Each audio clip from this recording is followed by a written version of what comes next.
As the sun began to tuck away for winter, so did many Portlanders who'd spent the summer out protesting. As the days grew shorter, a shrunken but dedicated group of activists continued to pound the streets in their call for justice. The early days of the protests had been fueled, in part, by the massive lockdown and the layoffs that came with it. As the pandemic wore on, economic collapse contributed to street activism in new ways. Portland has been in a housing state of emergency since 2015, as it was declared by former Mayor Charlie Hales and extended by his successors in the City Council again in 2019 for 2 more years. For a long time, thousands of Portlanders had lived one paycheck away from homelessness, and in 2020, thousands more found themselves on the edge of a cliff. To stave off disaster, a pandemic eviction moratorium was adopted by local lawmakers. It included no forgiveness or grace period for missed rent. This meant that, while you wouldn't get kicked out of your home for missing rent, all that unpaid rent still stacked up. At the time of recording, 89,000 households in Oregon are subject to eviction when the state's moratorium expires, owing more than $378 million in collective back rent. Now, evicting all of those people would cost the state $3 billion, 8 times more than the total back rent owed. Near the end of 2020, the whole situation wound up coming to a head in the battle over a single property, the Red House on North Mississippi Avenue. Coming up next is Elaine. Portland has spent the last decade basking in its image as a liberal playground of bird stickers and locavore foodies. However, this hides the concerted destruction by developers and city planners of Portland's Black community in the Albina district during that same time. The area was redlined for Blacks, with local government working in concert with real estate agents and banks to guarantee Black people virtually had no options to live outside the neighborhood.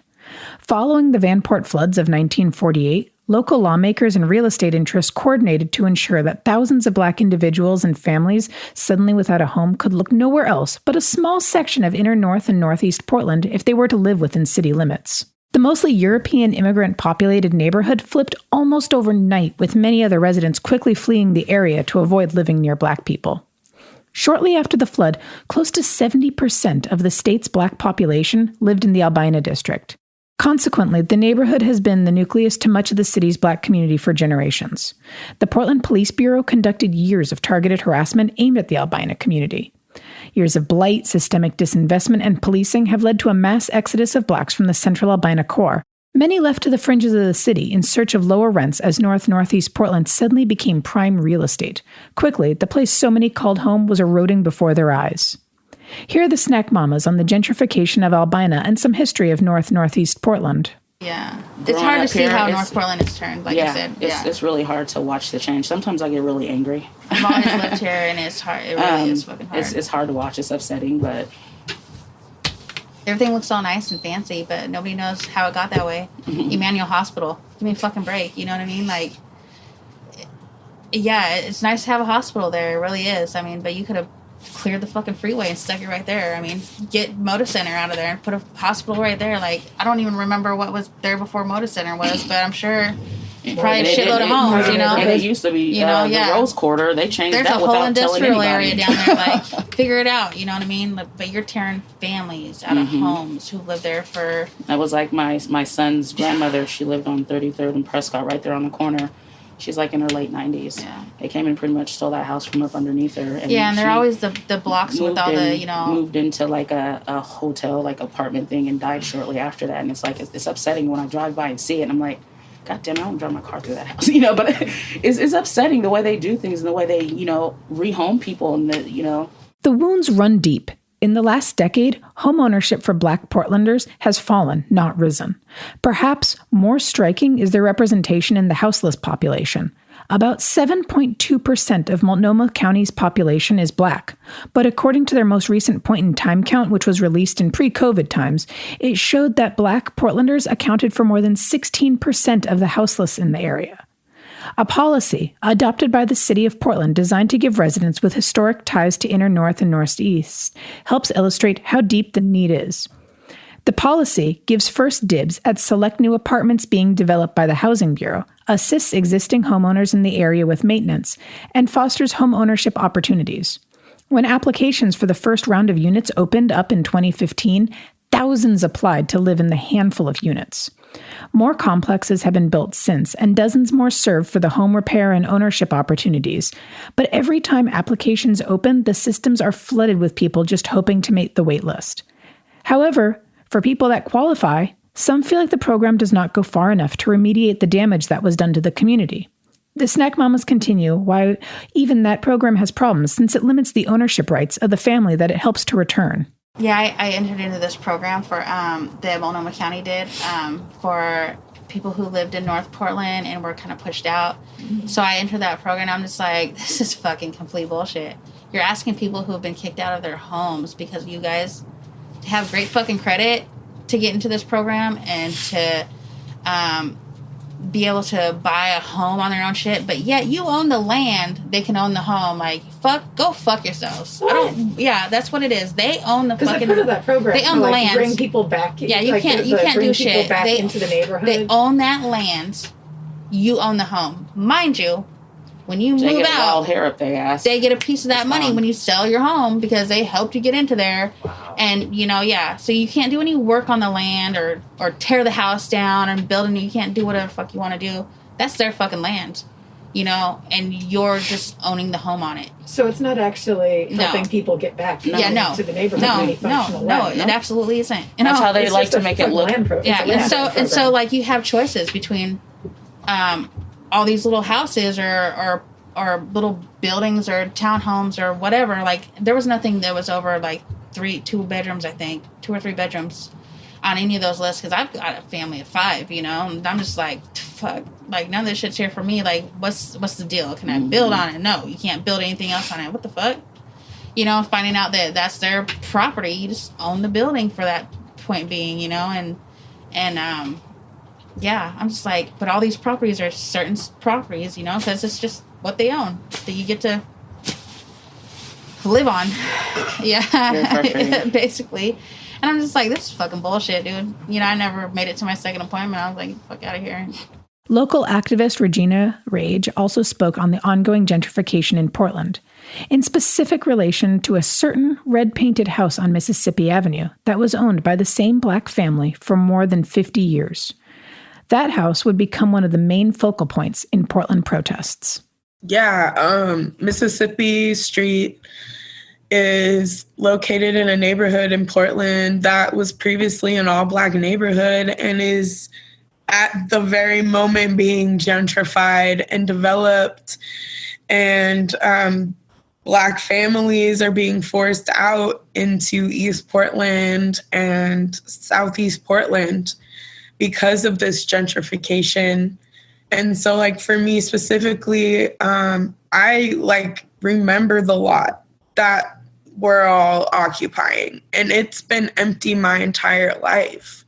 And now because of this protest, they want to develop it into something else. They're going to donate it, and then they're going to put high-rise on top of it, condos,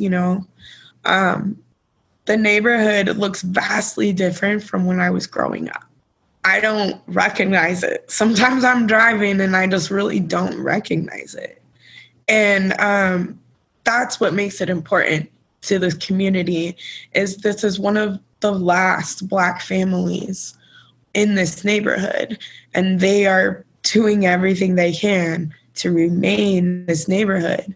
And previously, they were displaced from Vanport as well, another neighborhood in Portland that was destroyed. And all of it is tied to white supremacy and what we're fighting against. We crooked.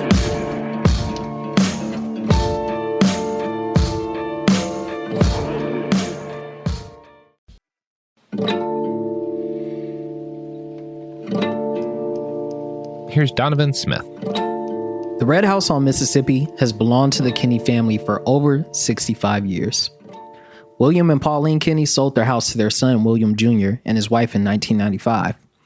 Their financial dominoes began when the owner's son got into a car accident on a suspended license as a teen in 2002. The driver of the car died, the passenger was injured, and William III was ultimately convicted of a felony. To cover legal fees, the Kinney family took out a balloon loan against the house.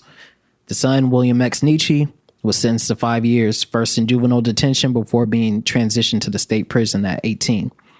Over time, due to interest and expenses piling up, as well as inadequate legal representation, the Kinney family home, now one of the last black-owned homes on North Mississippi, ended up in foreclosure. Because the foreclosure process started prior to the pandemic, in September, a judge ruled that the eviction of the Kinneys could proceed despite the eviction moratorium. That month, the Multnomah County Sheriff stormed into the Red House with rifles and evicted 4 members of the family. After the initial eviction, some Portlanders began gathering around the Red House to support the Kinneys. They decried the forced eviction, especially amidst economic crisis and a pandemic. Some even camped outside the property. And then on December 5th, the Portland Police Bureau and county sheriffs arrived yet again to clear out residents, campers, and render the home on Mississippi Avenue uninhabited. Elisa Azar, an independent Portland journalist, was on the ground when the tide turned against the police eviction team. Red House, wow, where to begin? Red House is like just such a wild story in so many ways. That morning, oh my God, it was like not even 9:30 in the morning. And I was just like, holy shit. Like everyone just went like full Paris on PPP. It was not even 10 o'clock in the morning. I was like, what am I witnessing right now? This is wild. But I think that's fucking huge because, for almost 200 days, we've seen activists and protesters play nothing but defense. And even the defense is very it's usually very childish and comical, which is what's so fucking powerful. They throw bouncy balls and water balloons filled with glitter at the cops, and the cops' reaction is just it's absurd. So seeing that and even the morning of Red House, that was still defense, but it was a different kind of defense. It was a hands-on, aggressive, don't fuck with us kind of defense. And it's the first time I've seen anything like that. And the fact that it was done for that reason, I think also just goes to show what the community is about. Seeing people care that much was incredible. There were people literally fighting the cops.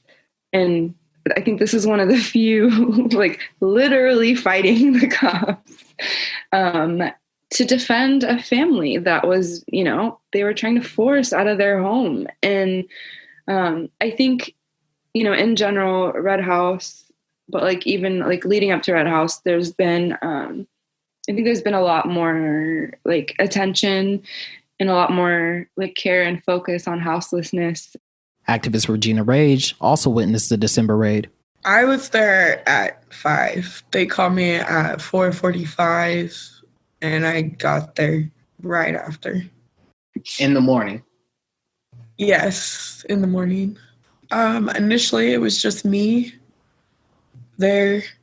And then I think by the time daylight hit, and Koya was there was maybe 50 people all crunched in this one tiny side yard, that the only place we were allowed to be at. And at that point, I noticed that white people were allowed to stand in that alleyway, and I wasn't. Every time I stepped in the alleyway, the police charged at me and threatened to arrest me. And I started yelling about how they were blatantly allowing these white people to walk back and forth in this alleyway, but I wasn't. And other people started yelling. And then soon we were all just standing in the street and the police were rushing us. At one point, they maced us all and forced us all back onto the side yard. And then we rushed again. A couple of people got arrested. and they at one point decided to pull back, and the sheriffs left first.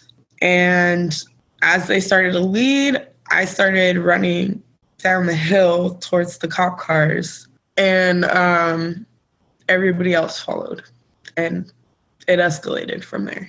Under a hail of water bottles, rocks, paint balloons, and other random projectiles, police retreated from the area. The cops initially arrived around 5 a.m. and were completely gone by 10:30.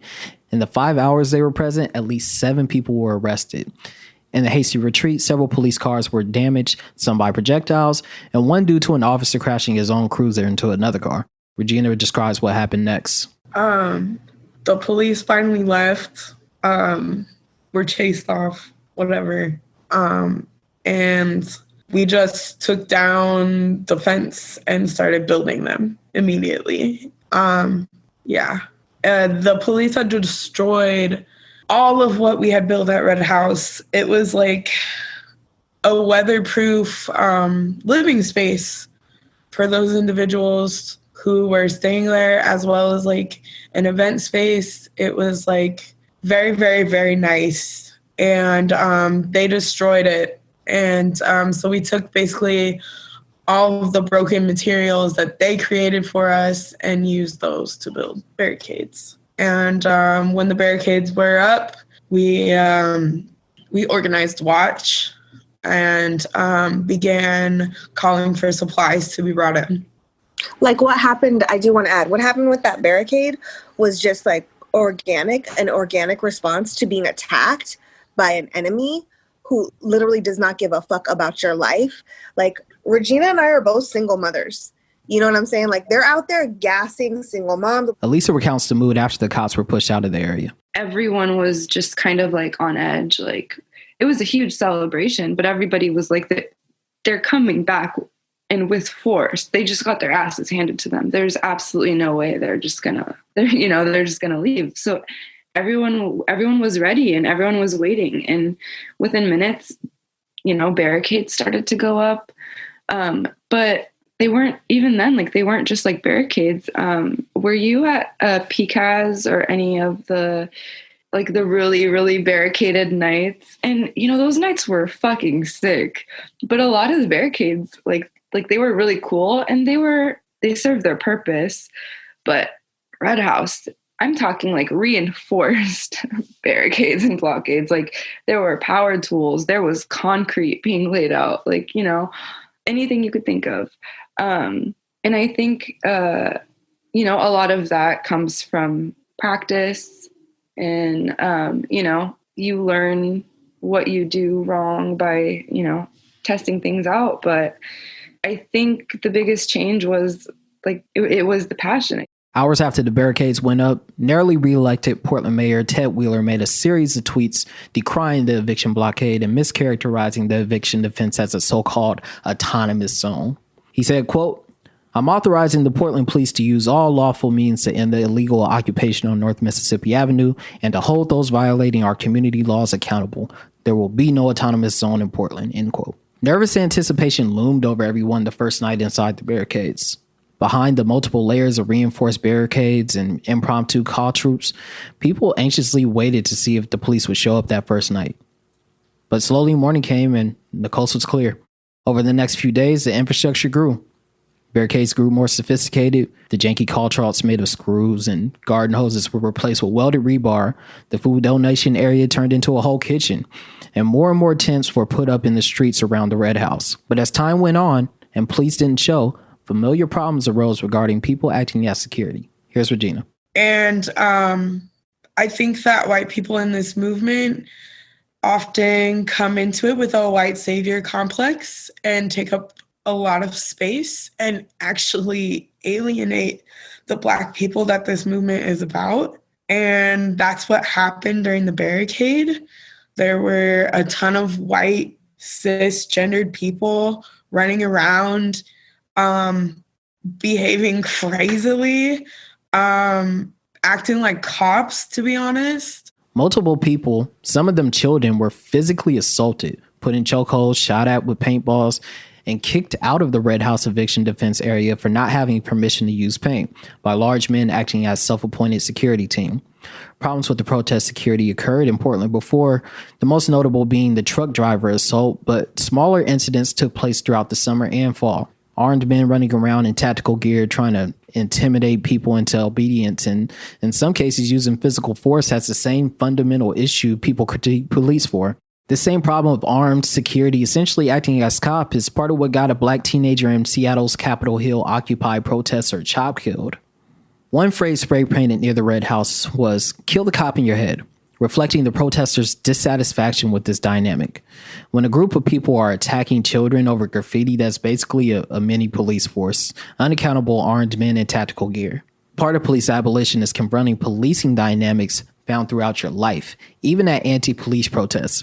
The "kill the cop in your head" graffiti at Red House was soon buffed and covered over by his fellow activists within the blockade. For most within the barricades, there wasn't much conflict to speak of. The time at the eviction blockade was mostly spent sitting around a campfire and watching over the fortified fences for incoming police. For the neighbors who lived near the Red House, the biggest change was a slight inconvenience to parking. Many locals were very sympathetic to the cause, putting up signs in support of the Kennys and the Red House, and some even showed support in other ways. People were actually very supportive.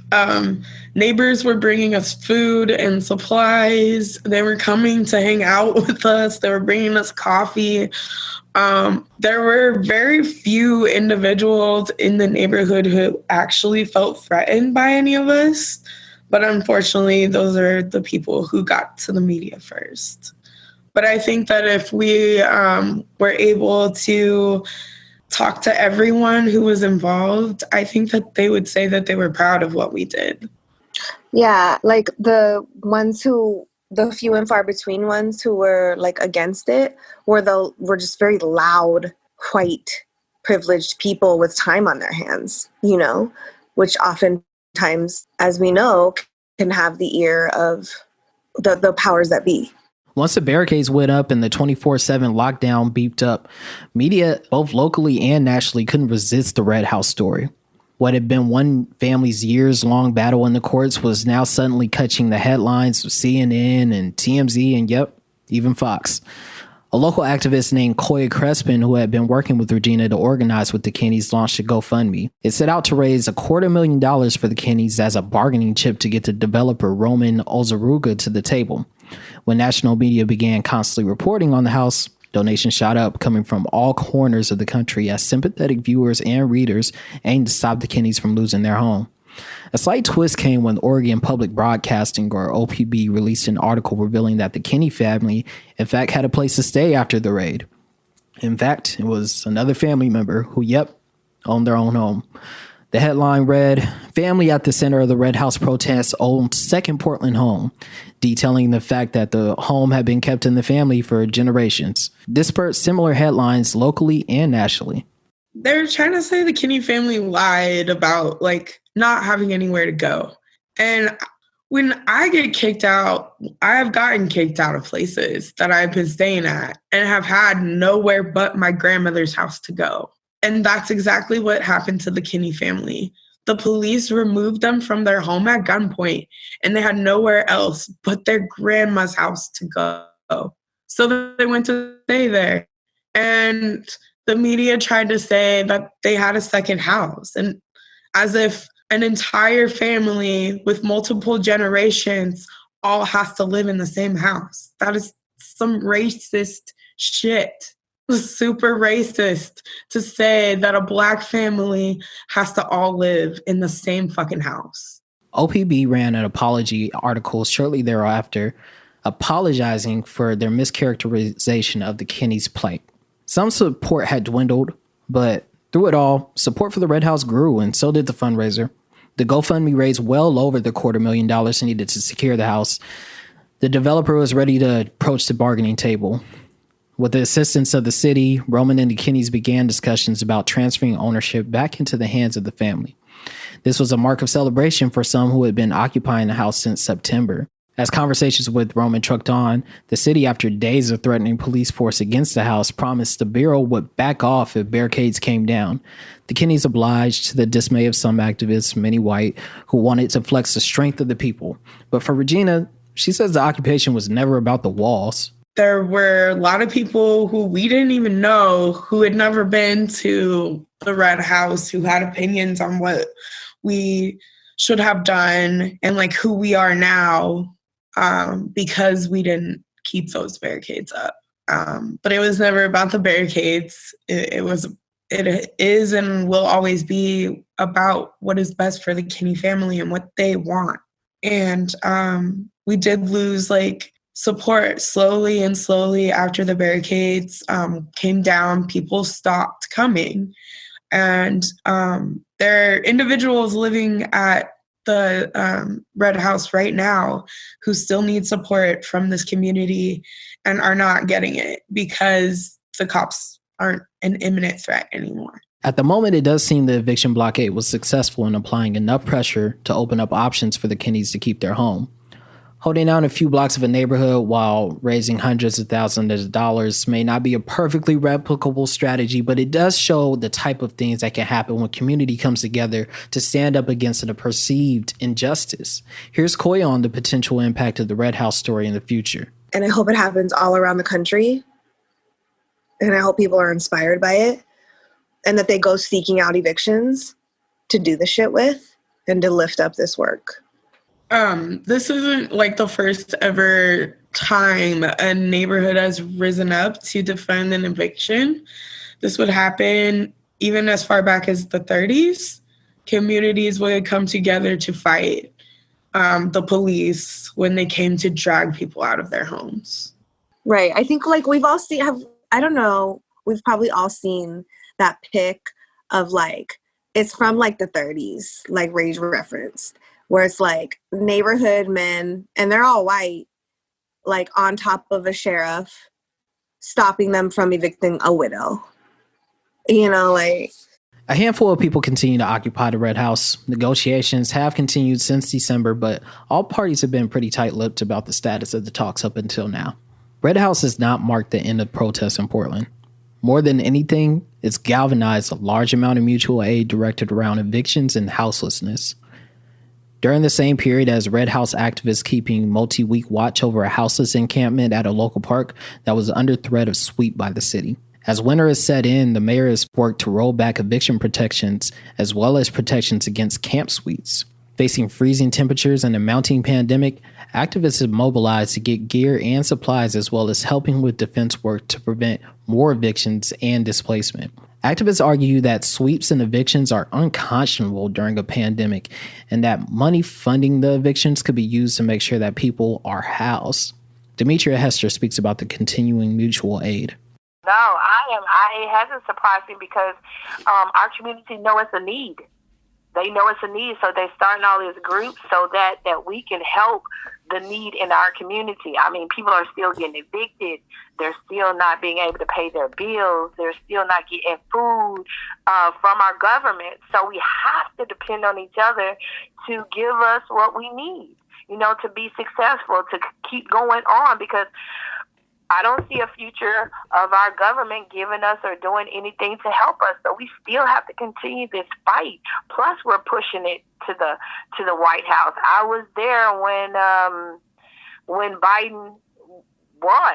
I marched with the Black Panthers to the White House, saying 2, 4, 6, 8. Tell the world who we hate: the Republicans, the Democrats, the whole damn bunch. Another ongoing movement that has gained renewed interest since the summer protests is the Patrick Kinchen marches that happen twice a week. Letha Winston has been marching the streets of Portland, at times alone, in the search for justice for her son, Patrick Kinchen. For years, Letha has pleaded for local officials to reopen his case after he was shot and killed by Portland police in late 2018. The calls were met with little action. That was until the George Floyd uprisings. These protests have gave rise to an amended version of the slogan, Black Lives Matter, with many beginning to proclaim that all Black Lives Matter. While this phrase was created in part to give more visibility to Black LGBTQ people who are experiencing some of the worst harms in the community, it also grew to buck at the idea that those worth honoring or remembering need to somehow be perfect victims, Black and unarmed with no criminal background. When news of Kimmen's case broke, details were scant. He got into a confrontation with two men, shooting and wounding both of them. Police showed up shortly thereafter, and he was shot and killed. It was later revealed by the autopsy that of the 12 bullets police fired at 27-year-old Kinchen, 9 entered his body. It also showed that some of those shots had gone through his back. After a judge ruled that there was no wrongdoing by the police, the Bureau released footage of the early morning standoff. Organizer Jedi Levy explains the scene here. Basically, like, there was like a minor like argument or scuffle or whatever, and Patrick started running, and he didn't know that he was running towards the police, but he was running towards the police and then went to turn into like in between some cars, and the cops started shooting him, and all the shots went into his back. So, yeah, they shot him in the back and killed him. And the cops were not charged. It was basically ruled justifiable homicide, and it wasn't, though, because they shot him in his back. So during the trial, the rookie cop who fired the fatal shots described himself as doing what he was taught, to neutralize the threat. It was enough to vindicate him in the courts, but not in the eyes of Letha. She's been leading regular marches throughout the city since 2018. Sometimes with a crowd, other times just alone, with a megaphone demanding for the case to be reopened. Once the Portland protests began, her fight gained new light. Organizers like Jedi have helped grow the fleet of protesters marching alongside Kimmen's mother. He talks about his involvement in the marches here. She did it for well over a year with virtually no help, except for one person named Jay, and he still comes to this very day. Like, he's the only person that actually stuck with her throughout this entire time. But so she's basically just trying to spread awareness and like talk to Ted Wheeler. It worked. An emotional face-to-face between her and the mayor was finally scheduled. Ted Wheeler was super sad and was like, I can't believe I haven't done more about this. I'm really, really sorry. He's told her that she's like the strongest speaker, like one of the strongest speakers he's ever seen. And he was brought to tears. This nigga was literally crying in the mayor's office. So that was great. And what she's trying to, basically we're just continuing to put the pressure on the police officers when we go out, and really we just want the next meeting to come up, because the next meeting they're going to sit down and actually review the tapes together. So that is what is being done right now, and just keeping our fingers crossed that it happens sooner than later. Still, the case hasn't been reopened. Letha continues to march around the city demanding justice for her son, affectionately known as Pat Pat. The marches have continued with increased numbers through all of fall and into winter.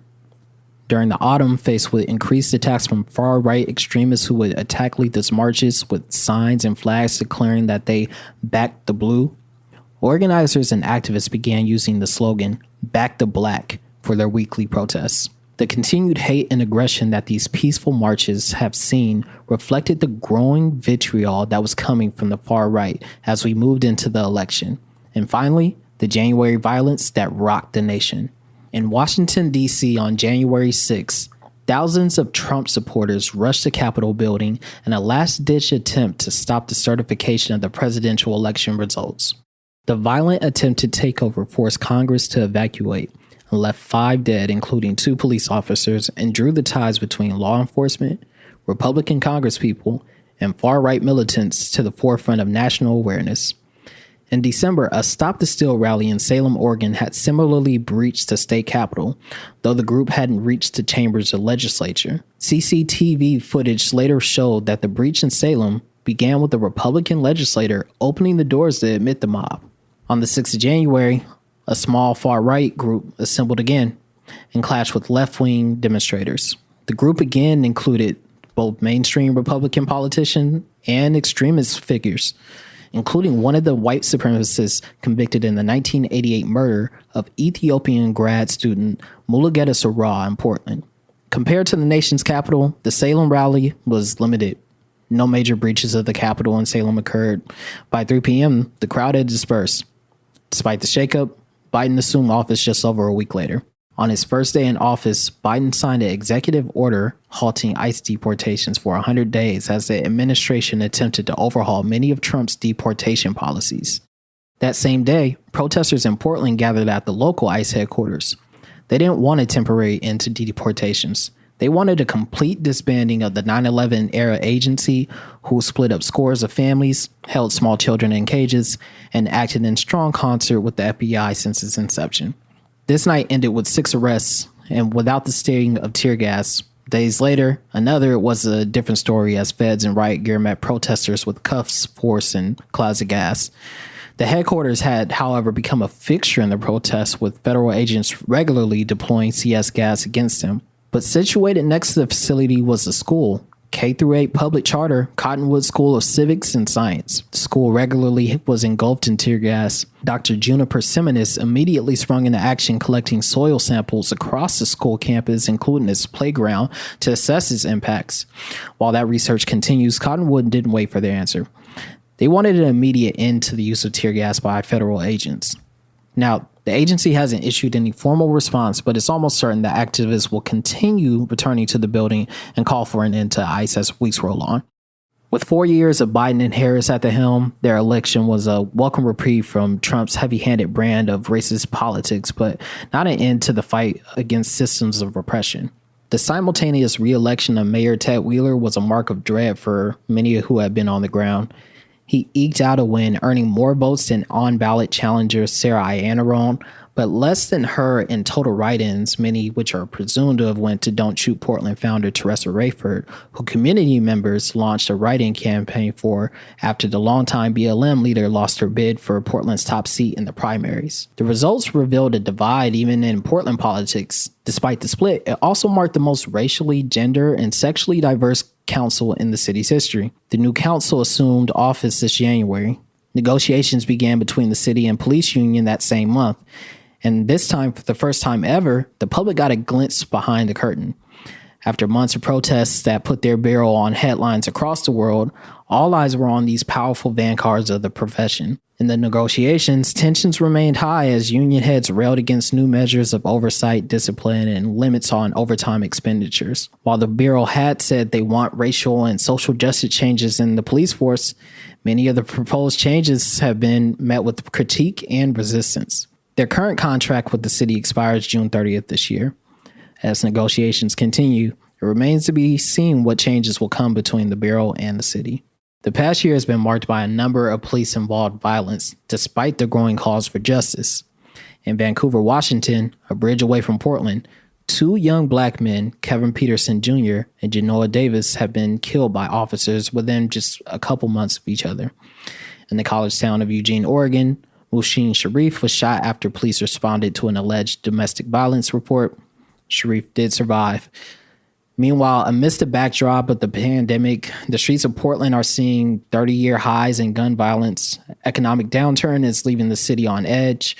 White supremacists of all stripes have been emboldened, while cries for justice for Black lives have reached feverish new highs. The international cameras are gone now. Protests continue, but in markedly smaller numbers. That 9-minute fuse of George Floyd's murder had lit a fire under the country. What surfaced was a renewed urgency to transform a system that has devalued Black lives not as an exception, but a fundamental tool and tradition of the society. As the streets have quieted, the urgency for change still remains for those that have been a part of these uprisings. As the resistance begins to take a new face, the question remains, what's next? I don't think people are just going to get tired and go away. This is, people have had enough of this police brutality and the racism that, influences police brutality. I don't see it going away. I mean, I see it ebbing and flowing, just it's almost natural for any energy to do that. So we go up with big turnouts and go down with low turnouts, or up with really good morale and then, down in the dumps later. It's just, so I think it's going to keep following that, some kind of ebb and flow of change, but I don't think it's going to go away. I don't see how it could go away when the police are continuing to kill unarmed black people. Yeah. They're continuing to do it. I think it's really telling that, as far as I know, not one single Portland police officer has been disciplined for their actions, and they have done some extremely terrible things that should be disciplined, things that go against their training, things that go against their own policies and procedures, and these things are caught on video, so there's no excuse at all for why they have not been disciplined. People just become, I don't know, the changes become the normative, if that makes sense. Like the way it gets pushed out into the big sea of water, big sea of sea, and then that's what it is. I think, I look at Ferguson, so that movement, kind of faded away or whatever. This election that just happened, I can't. Yeah, in this past election, they just elected one of the activists from there to Congress. So that's though the movement faded away, that's lasting change, and the people there were radicalized to do these things. So it's though the movement that's tied to the summer of 2020 may fade away, it's unless they're going to, remove everybody and all of our experiences and all of our renewed perspectives on life, then you can't really destroy movement and all. It's natural. I think it's interesting. There's two different, the morale of the city as a whole is very in limbo, I feel oftentimes, but because it's ultimately people who are protesting are ultimately doing it for the right reasons. And we get little glimmers of hope, but then just today I learned of 3 black people that were killed in the last week throughout the United States by police, unarmed. So, and then you hear shit like that, and then it just makes you wonder, why are we even continuing to do this? Why even keep fighting? This just keeps happening. But I think that right now we live in this, I feel right now we live in this time of questions where we have a lot of questions without answers. But there are years that ask questions and there are years that answer them. I don't think we're in a year right now where we're going to get a lot of answers, and that's okay. I feel we need to be okay with sitting in the questions and going through the mud and going through the puddles, so to speak, in order to get to where we want to go. It's going to take time because the system is taking years to build into what it is right now. And so it's just going to take time. So I think the morale of the city limbos because you have a bunch of, the white neoliberals who just want to go back to normal, but normal was killing us. So we're not going to do that. And then you have our side, which is we're getting pulled in all kinds of directions. We're feeling inspiration and then we're feeling discouragement because we keep seeing the same shit happen. But ultimately, mutual aid really is the way of the future. And I think that these mutual aid groups and networks that we're forming right now are really the genesis of what it's going to look like for humanity to live in a world without dependence on the state and without needing or feeling the police are going to keep us safe when they've proven so many times that we don't.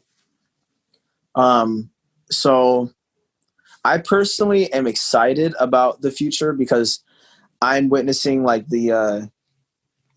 just the genesis of the world that I would like to live in. But obviously, it's the whole 2 steps forward, 1 step back thing that we have to deal with as well. So I'm looking forward to how things are going. I'm just hoping that more people can really open their eyes to how being complicit to the system is literally murdering people that look like me and Donovan, and that we need to stop it. There's too many people who are still sleeping. That's a big reason why I think we were doing that thing at RCJ was to wake up this side of the river, march through the neighborhoods, wake people up, let them know that we're here. There's a ton of us and that they need to be on our side, because ultimately when we are free, when Black people are free, everybody's going to be free, because Black liberation is human liberation at the end of the day. So if we can really focus on uplifting our most marginalized and most oppressed communities, and we're uplifting everybody at the same time. And the quicker that more people really understand that and are inspired enough to actually take action and be a part of the movement, the better. I'm looking forward to things, though, personally. We crooked.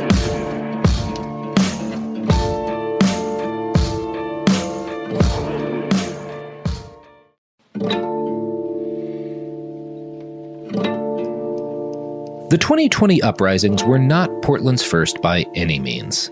The city earned the name Little Beirut after protests against the Portland Republican National Convention in 1989. But when the world was gripped with a pandemic that had brought most facets of normal life to a screeching halt, a spotlight was flung on the gaps between what America says it is and the realities its Black citizens have experienced for decades. And in the midst of all this, Portland became Little Beirut again, or, as President Trump called it, a beehive of terrorists. To many of those on the ground, the City of Roses seemed to be seeing what might be the beginnings of a beautiful new world, straining to be born. Tragedy warred with hope, and through it all, blood, sweat, and tear gas. A sometimes messy but determined group of activists stood toe-to-toe against some of the deepest cylinders of oppression in the country to make sure the normal that we have all known is replaced. Some lobbied, some voted, some shouted down the mayor. Some started nonprofits, some started wearing block. No matter what people chose, thousands decided to take action. No definitive answers emerged out of the protests, but what did emerge was a reinvigorated sense of urgency for change. The question we're now all left with is this: will we right the historic wrongs of this nation in time to fix things before the clock runs out? Only time will tell. Word to grandpops who couldn't fathom the Obamas. I don't hate America, just a man, she keeps her promises. 20 teens looking like the 60s, it's crazy. A nationwide deja vu, what my people supposed to do. Go to schools named after the Klan founder. Word around town is y'all don't see why we frowning. Native American students forced to learn about Winnow Sarah. How is that fair, bruh? Some heroes unsung and some monsters get monuments built for them, but ain't be all a little bit of monster. We crooked.